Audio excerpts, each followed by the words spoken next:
बाबा, हम हर साल दशहरा क्यों मनाते हैं? राजू, दशहरा अहम पौराणिक कथाओं में से एक है। ये खास भारतीय त्योहारों में से एक है। अधर्म पे धर्म की विजय, बुराई पे अच्छाई की विजय। ये है दशहरा की कहानी। बाबा, क्या आप कहानी थोड़ी सिंपल भाषा में सुनाएंगे? ठीक है राजू, मैं तुम्हारी स्टाइल में कहानी सुनाता हूँ। दशहरा श्री राम की सुपर विलन रावण पे जीत की कहानी है। इस कहानी के हीरो हैं प्रभु श्री राम, अयोध्या के युवराज, मर्यादा पुरुषोत्तम, शांत स्वभावी और तीरंदाजी में कुशल युवक। उनके माता पिता, गुरु, उनकी प्रजा सब उनसे बहुत प्यार करते थे। जब वो बड़े हुए तो उनका विवाह राजा जनक की पुत्री सीता से हुआ था। गुरु विश्वामित्र ले गए राम को मिथिला राज्य, जहां आयोजित किया गया था सीता का स्वयंवर।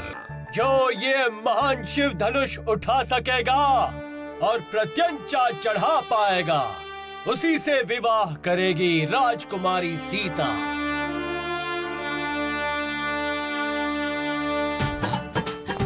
एक के बाद एक कई राजकुमार आए, लेकिन एक भी शिव धनुष ना उठा पाए। राजा जनक हुए चिंतित, सीता भी हुई विचलित। तभी गुरु विश्वामित्र का आशीर्वाद लिए आए श्री राम। उठाया उन्होंने शिव धनुष, प्रत्यंचा चढ़ाई और कर दिए उस धनुष के 2 भाग। राम, तुम हो विजयी। है ये इस प्रतियोगिता का परिणाम। आज से राम के साथ लिया जाएगा सीता का नाम। जब राजा दशरथ राम को राजा बनाने के विचार में थे, कैकेयी आई चेहरे पर गुस्सा लेकर। महाराज, याद है आपने दिए थे मुझे 2 वरदान?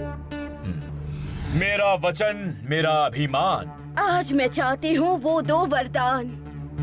ध्यान से वरदान मांगना कैकेयी। अयोध्या का कल तुम्हारे वरदान पर निर्धारित है। पहला वरदान, मेरे पुत्र भरत को मिलेगा अयोध्या का सिंहासन। हाँ?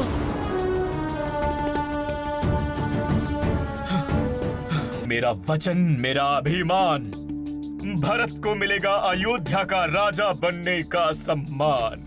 और दूसरा वरदान कि राम को 14 वर्ष का वनवास मिले।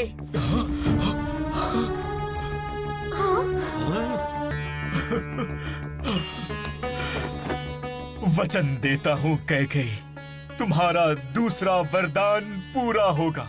राम को 14 वर्षों का वनवास मिलेगा।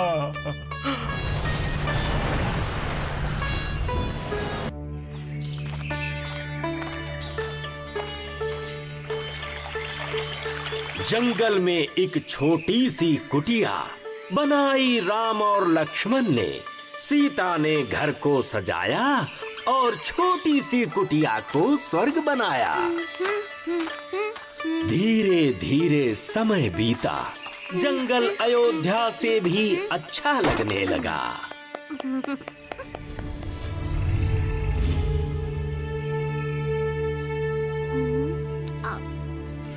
अब कहानी में एक सुपर विलन की एंट्री हुई। उसका नाम था रावण, असुरों का राजा, 10 सिरों वाला, शक्तिशाली और मायावी। उसके पास सोने से बनी लंका थी, राक्षसों की सेना थी।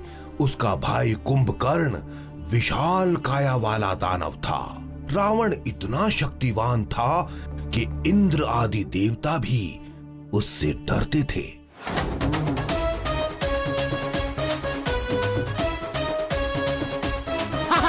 कच्चे मेघ का पे समा, सीना तान खड़ा में जहां, कर्रा ये वीरों के वीर, साया भी मेरा जो दिख जाए। मैं हूँ रावण, मैं हूँ रावण, मैं हूँ रावण, मैं हूँ रावण। सौ दिशाओं में गूंजे यही बलशाली ऐसा तो कोई नहीं बिजली कड़काटे मुट्ठी का सुतो है कड़कड़ कड़का पे सृष्टि मैं हूँ रावण मैं हूँ रावण मैं हूँ रावण मैं हूँ रावण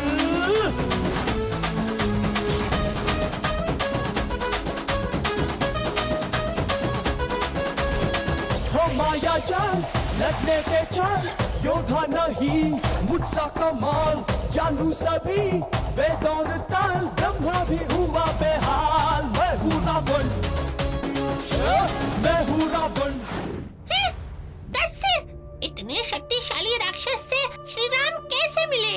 जब श्री राम वनवास में थे तब एक दिन रावण धोखे से उनकी पत्नी सीता का अपहरण करके उन्हें लंका ले गया।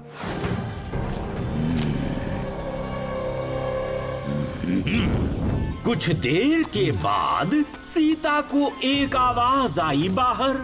एक बूढ़ा साधु मांग रहा था कुछ आहार। भवती भिक्षाम देहि, भवती भिक्षाम देहि। और जैसे ही सीता लक्ष्मण रेखा के बाहर आई, साधु ने अपनी असलियत दिखाई। वो साधु नहीं था, रावण था। वो संत नहीं था, पाखंडी था। नहीं। सीता का हाथ पकड़कर वो आसमान में गया उड़ अपने रथ पर। देखते ही देखते हो गया वो फुर्र। फिर श्री राम ने रावण को कैसे हराया? उनके पास तो कोई सुपर पावर भी नहीं था। राम बहुत साधारण थे पर बहुत बहादुर भी थे। जब वो सीता को ढूंढते हुए निकले तो उनकी मुलाकात हनुमान, सुग्रीव और अन्य वानरों से हुई। सीता! माते! रास्ते में राम और लक्ष्मण को मिला एक पंडित, पर वो कोई साधारण नहीं था पंडित। मैं हूँ एक पंडित। कहाँ जा रहे हैं आप? अगर अपने बारे में कुछ बताएं तो मैं कर दूं आपके कष्ट समाप्त। श्री राम ने पहचान लिया हनुमान को। हनुमान? प्रभु राम, क्षमा कीजिए, मैंने आपको अपना असली रूप नहीं दिखाया। कोई बात नहीं हनुमान। हनुमान उनका भक्त बन गया। हनुमान, सुग्रीव और उनकी वानर सेना की मदद से वो सीता माता को ढूंढ पाए, लेकिन लंका और उनके बीच में महासागर था और उसे पार करने के लिए उनके पास न कोई रास्ता था न कोई जहाज था। फिर भी उन्होंने हार नहीं मानी। अपने वानर मित्रों की सहायता से उन्होंने समुंदर में पुल बनाया।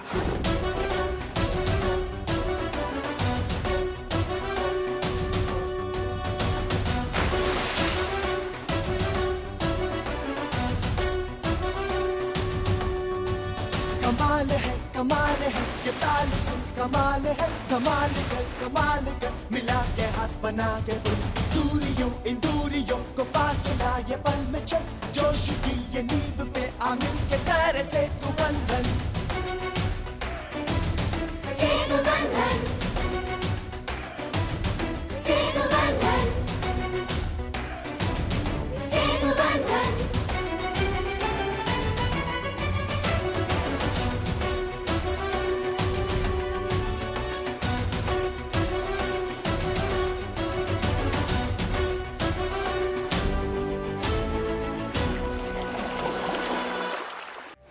भीम, रावण भले ही बहुत ही पावरफुल था और उसके पास बड़ी सेना भी थी, पर उसने गलत राह चुनी।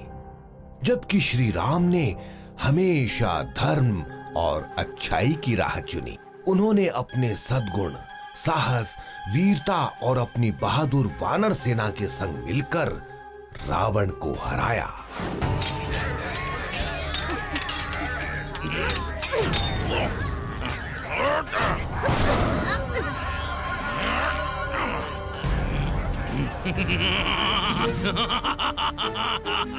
राम, तुम्हारे पास तो चलाने के लिए रथ भी नहीं है। तुम देख नहीं पा रहे हो क्या रावण कि मेरे पास हिम्मत सही है। देवताओं ने जैसे ही उपहार दिया सुनहरा रथ राम को, ये देख बहुत गुस्सा आया राक्षस राज रावण को। फिर क्या जमकर हुई लड़ाई। राम रावण के युद्ध से पूरी धरती थर आई।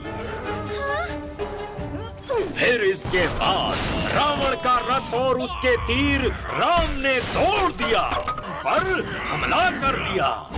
राम ने रावण के 10 सिर काटने चाहे, पर वो अपने प्रयास में नाकाम रहे। तभी विभीषण ने राम को बताया कि वो ब्रह्मास्त्र उसकी नाभि में मारे, तभी उसको जा सकेगा हराया।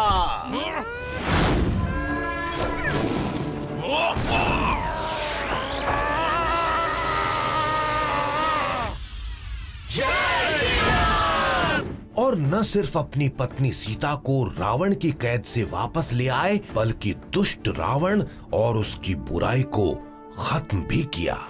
आओ याद करें राम को, जो है अच्छाई की प्रतिमा, और रावण को, जो है बुराई का प्रतीक।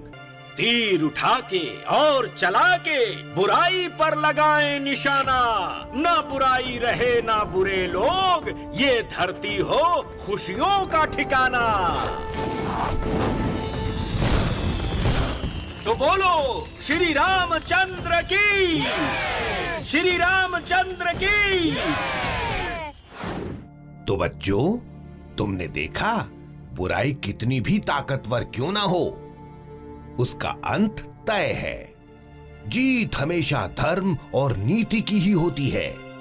और दशहरे का त्योहार बुराई पर अच्छाई और अधर्म पर धर्म की जीत का प्रतीक है, जो हमें हमेशा धर्म और सही राह पर चलने की सीख देता है। और इसीलिए हम हर साल दशहरे के रूप में रावण दहन कर बुराई पे अच्छाई की जीत का जश्न मनाते हैं। तो तुम लोग रामायण की ये सीख याद रखोगे? हाँ बाबा, हम सब की तरफ से आप सभी को विजयादशमी की हार्दिक शुभकामनाएं। हैप्पी दशहरा दोस्तों। भीम भीम भीम छोटा